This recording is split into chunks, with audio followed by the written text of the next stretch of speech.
Zava-dehibe ao anatin'ny fampandrosoana ny toe-karen'i Madagasikara ny fiverenana indray ao anatin'ny sehatry ny AGOA noho izany indrindra no antony ilay fivoriana ny arahan'ireo mpiara-miombona antoka rehetra voasahana ao anatin'ity AGOA ity.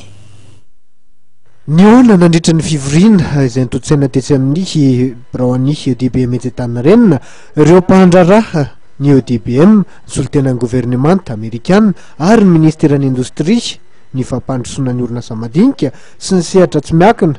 Mila fiomanana tokoa ny fiverenan'i Madagasikara amin'ny AGOA satria dia misy fepetra vitsivitsy tsy maintsy arahina. Efa nikely ny gouvernement amerikana ny fiverenan'i Madagasikara ao anatin'ny AGOA.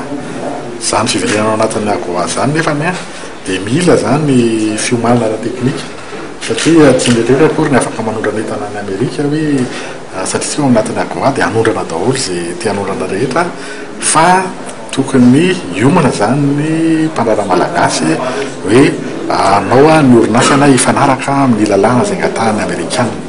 Dia reny zany zany hoe orinasa manondrana ny Amerika zany dia orinasa manaraka fenitra zany. Ohatra ny hoe ny hazavà na ny rivotra ao anatin'ilay usine na misy marika ny lalana hoe ity ny lalana avoaka ity ny lalana miditra, efa misy lalana voafetra amin'ny Amerikana zany amin'izay. Ao anatin'izay koa zany ny fahadiovan'ny usine dia tsy maintsy manaraka ny lalàna Amerikana hoe ohatra fotsiny raha hoe toerana fivoahana ohatra dia tsy maintsy misaraka ny fivoahan'ny vehivavy sy ny lehilahy. Nahatratra 12 ny isan'ireo orinasa nanondrana entana nakany Amerika nandritry ny AGOA talohan'ny taona 2024.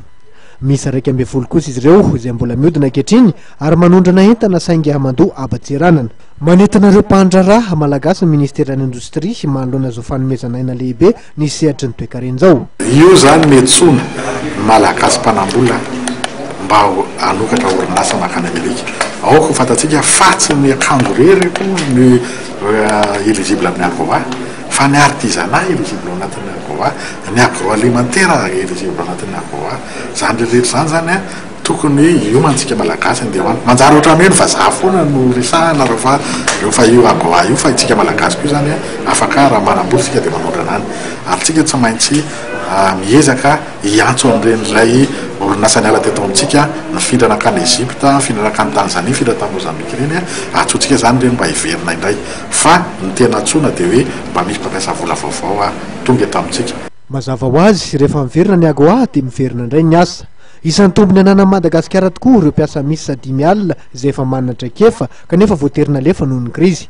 Azo antsoina soa matsara izy ireo rehefa tafaverina indray ao amin'ny AGOA i Madagasikara.